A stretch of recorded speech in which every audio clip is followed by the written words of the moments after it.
Selamat sore dan salam sejahtera. Saya Lodikia Devanis Tambunan dari kelompok Ali E akan menjelaskan ke kelompok asal tentang embriologi perbandingan dan perbandingan genetik.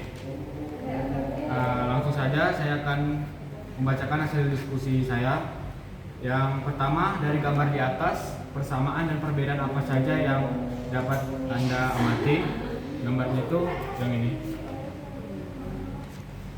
Jadi persamaannya itu adalah individu-individu tersebut memiliki kesamaan perkembangan zigot sampai tahap awal embrio.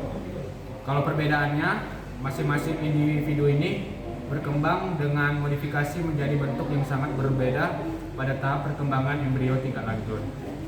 Persamaan tersebut menunjukkan terdapat hubungan kekerabatan di antara golongan vertebrata.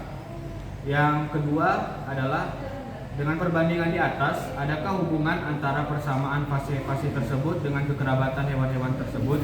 Jelaskan. Semakin banyak kesamaan pada tahap perkembangan embrio makhluk hidup, maka kemungkinan besar hewan-hewan tersebut memiliki kekerabatan, bahkan mungkin memiliki nenek moyang yang sama. Pertanyaan yang ketiga adalah, dari gambar perkembangan embrio vertebrata ini, dapatkah dilihat adanya ontogeni? Jelaskan.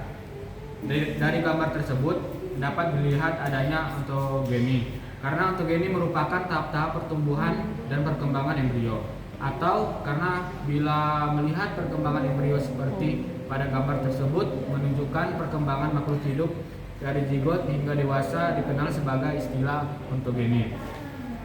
Pertanyaan yang keempat adalah, apakah ada hubungan antara pengertian ontogeni dan filogeni? Jelaskan pendapat Anda. Ada suatu hubungan yang menarik antara ontogeni dan filogeni. Perkembangan embrio dari zigot hingga ke bentuk dewasa menunjukkan suatu perkembangan dari bentuk yang paling sederhana menuju bentuk yang sempurna atau kompleks. Dalam hal ini dapat dikatakan terjadi filogeni. Sementara itu, makhluk hidup yang bereproduksi secara seksual selalu mengalami perkembangan dari zigot hingga menjadi dewasa.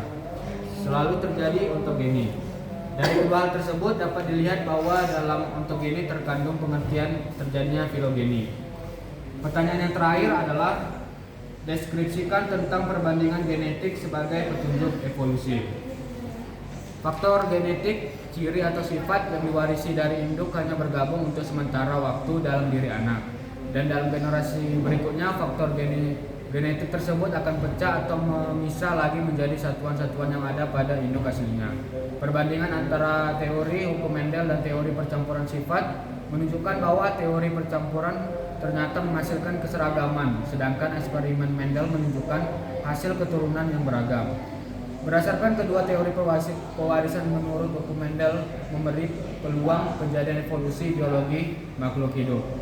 Sekian dari saya, mohon maaf bila ada kata yang salah. Terima kasih.